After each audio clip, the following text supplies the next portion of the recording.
রাধে হরি বল, রাধে জয়নিতাই গৌর হরি বল, রাধে। আজকে আমাদের বেশি ভালো রাজরত্নে প্রেমময়ী শ্রীমতী রাধারানী সকল ললিতাকে ডেকে বলছে, ললিতা হরি ও ললিতা, একটু আগে আমার প্রাণনা মায়ের কাছে বিদায় নিয়ে ধন্যবাদ ছেলে গোষ্ঠী চলে গিয়েছে। এখন দেখ ঠিক মধ্যাহ্ন সময় ওই রবির প্রখর তাপে আমার বধূ হইতে সুখবরে চরণ দোকানে তপ্ত বালিকার উপহার ফেলে ধনুচারণ করছে। না জানি বধূ আমার কতই কষ্ট পাচ্ছে, যা একবার গিয়ে দেখে আয় আমার বধূ কেমন আছে, সুখে আছে কিনা দুঃখে আছে।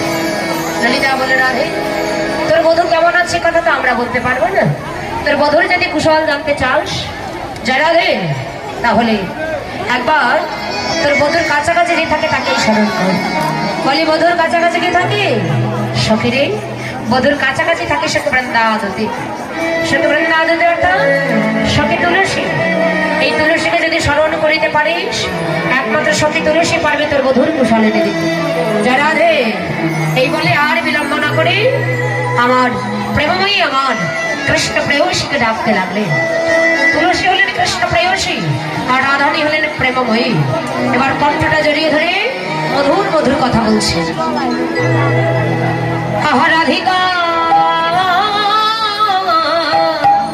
রূপসী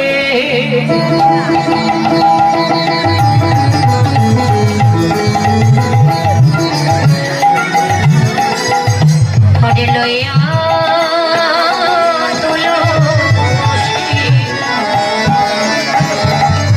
অহয়ে মধুর কথা রে, অহয়ে মধুর কথা।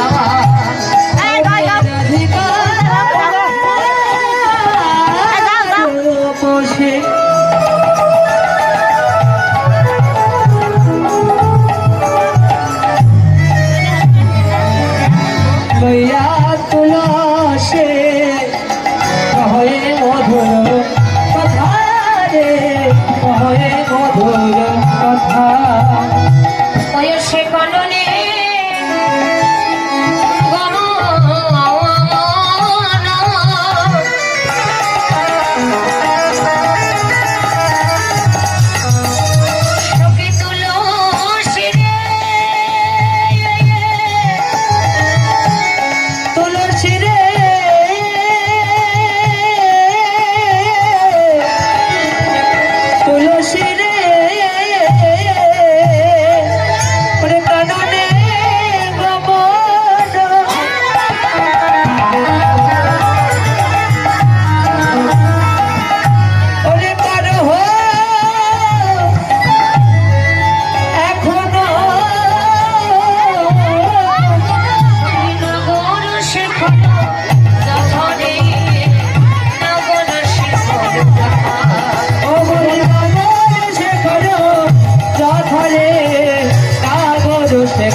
একবার যা তুলসী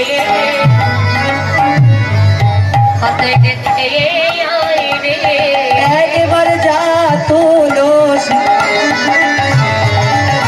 দেখে আয় রে। প্রাণী গোবিন্দ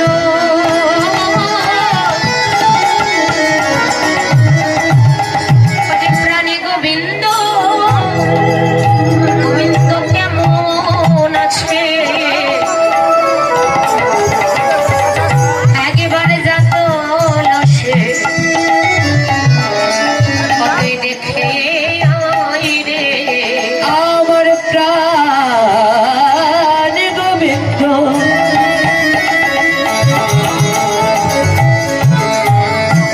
ওরে কেমন আছে? একবার যাও তুলসী